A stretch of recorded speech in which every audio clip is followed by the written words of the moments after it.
Hey guys, Mike over at RV Connection. Today we are checking out the 2025 Forest River Salem 32BHDS. We're gonna go through a few things that you need to do when you get set up at your campsite. First thing, gotta have power to do anything else. What this is a twist lock connection for your 50 amp service. Notice how those grooves are right there? They'll be like that on your plug as well. So once you get these plugged in, you're gonna wanna make sure to twist that and then use the tightening lock ring to make sure that is securely in there. That way you don't have any amperage issues or anything going on where things are acting wonky, lights are going in and out. That'll give good, clear contact power to the rest of your camper. Next, what you're gonna wanna do is you're gonna wanna hook up your sewage. You will get a RV sewer hose kit when you purchase a camper from us. What you'll do is you'll take this cap off right here, and it is locked in. Take it off the locks, unscrew. Pink antifreeze is good. That means this camper's winterized. You'll connect with these nubs right here, your sewer hose, and it will just lock on just like the cap does. And then you have gate valves over here on the sides to control whether you want to dump the black or the gray tanks. If you'll note, there's a secondary gray handle back there. A lot of campers these days, especially your bigger ones, whether they're a travel trailer or a fifth wheel, will come with two gray tanks. More likely than not, that second gray tank is a galley/kitchen tank for your sinks in there. Next, you're gonna hook up your water system.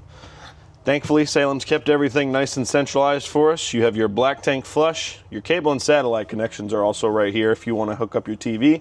And you also have your city water connection. What you'll do is you'll take your water hose and this ring will tighten around the end of it, just like when you put on a spray nozzle at home. But this will ensure that you're getting proper water flow. It does also come with a filter to filter out any hard sediments before it goes into your water system. This black tank flush is not to fill your camper with water. It is very important. That is why there is a caution sign with it. That goes to the spray nozzles on the inside of your black tank, your toilet tank. If you overfill this tank, you will shoot some nasty stuff out of the plumbing vent on your roof. So unless you want to smell like a doo-doo, do not do that.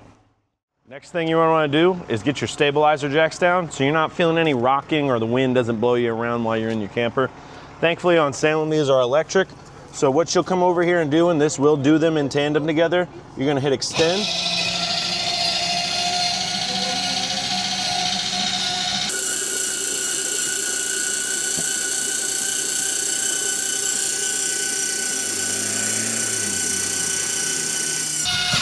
Now, you hear the motor changes there when it touches the ground. These are not weight-bearing jacks. These are simply to provide stabilization for your camper. That way it doesn't feel like you're in the middle of a boat while you're walking around in it. So once it hits the ground, you hear that whine on your engine change for your stabilizer jacks, you're gonna wanna go ahead and leave it right there. This is nice and solid now. It's not going anywhere, but it is not meant to support the weight of the camper like that. So if it's raising the camper, go ahead and put it back to factory setting. Don't leave it up there like that. It is not good for your stabilizer jacks. This model comes with an attached grill on the back. All you want to do to get it to swing over is this is a cotter pin like on your hitch. You're going to pull this out and then you will be able to swing this around all the way to where you need to. If you'll note right there at the bottom, that little fitting with the tag on it is your quick connection from your front propane tanks. That way you can run this grill off of the one propane tank or two propane tanks you already have. It does not need an additional one. After that, you can cut on your faucet, make sure it's working properly. We don't have any water in it at the moment, but you always want to test your water appliances when you first get to your campsite. Make sure you don't have any issues before you go ahead and get into relaxation mode for the weekend. Next thing you're going to want to do, check these lights, both this little strip right here and up at your LEDs under your awning. That'll let you know that you're getting proper amperage to your camper from the power pedestal. That also lets you know if anything needs to be checked. One last thing you want to do before you go inside, you're going to want to cut this water heater on. Now, while it's not running, it will not use any propane, but all you're going to do is flip this switch right here. That way you can use your monitor panel inside. Come on inside with me and I'll show you a couple of how-tos when we get in there. Once you come inside, unless you're a weirdo, which I'm one of those people, I love to sleep sitting up like this, but that's not for everybody. What you're gonna do to get it down to the wall, there's a little switch right here and it will be labeled Versatilt for your bed, just indicated by the sign there. All you'll do is just push this switch and this bed will come all the way down for you. It is important to note that electric motor is strong enough to move that piece of plywood in your bed down.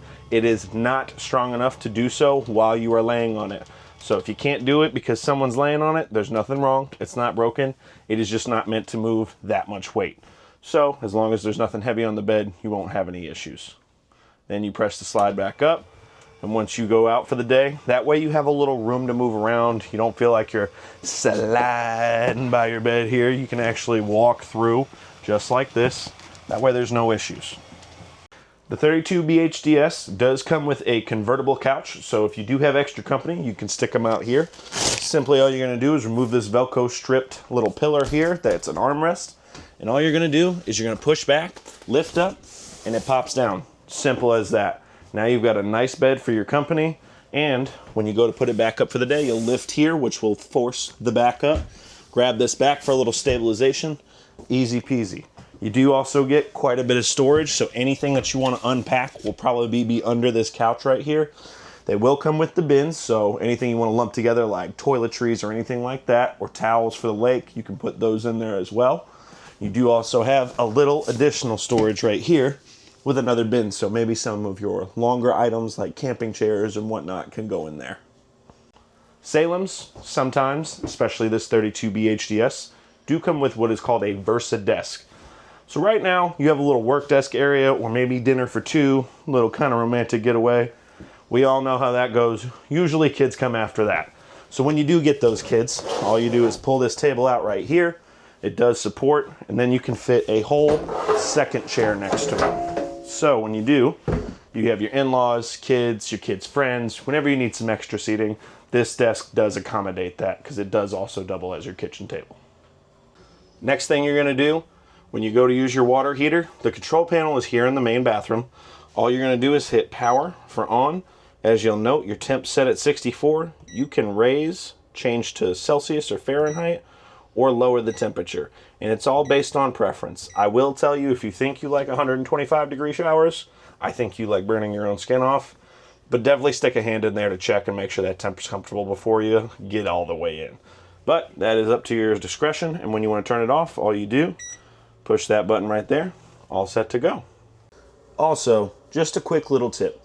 If you ever have an appliance that stops working or a light that goes out, any electrical issues of any kind really, first place to check is right down here in your converter box. It is basically the equivalent of your fuse/breaker panel at your house. So they will all be labeled right here for your breakers and right here for your fuses. So as long as these are all pushed up, and I would put my fingers on them just to check. Sometimes when a breaker trips, it only comes down a little bit to maybe about here. And so it looks like it's on, but it's not fully engaged. So always press on them to make sure there's no more room to push them up. Same thing with your fuses. When fuses pop, sometimes they don't pop out very far. So you'll want to push in here to make sure all your connections are strong.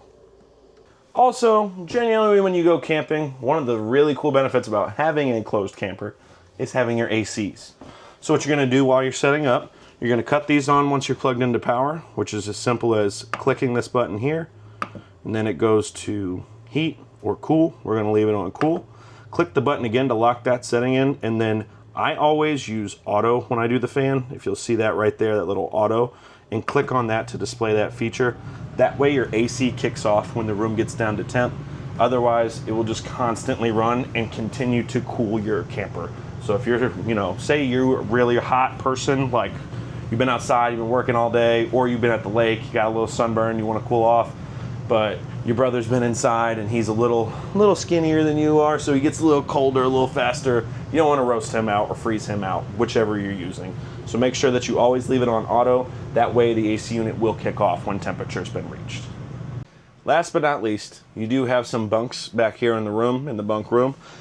Thankfully, they've left some cool little stairs to walk up those, and those are rated for 300 pounds, so your kids can get up there and they won't break. They did also throw a little storage in for you, complete with bins here as well to keep the kids' room nice and clean. You have two different bunks over here. One of these is your standard size bunk, and when you put it up in the wall so you can sit on this couch, you just put it up and you'll lock it right here with that little latch. This bed also makes out, so what you do is take these Velcroed little back seats off, and this will just lay out in the floor. This is not going to be raised, but it is a full size, so you can fit two people on this one right here. Nice and simple. It's really as simple as you make it when you set up your camper, guys. These are just a few of our features when you set up your camper, specifically on this 32BHDS. If you have any questions, you should always give our service department a call at 580-248-5166. This is Mike at Over Connection. It's been great showing you guys the 2025 Forest River Salem 32BHDS. Come on down and make some memories soon.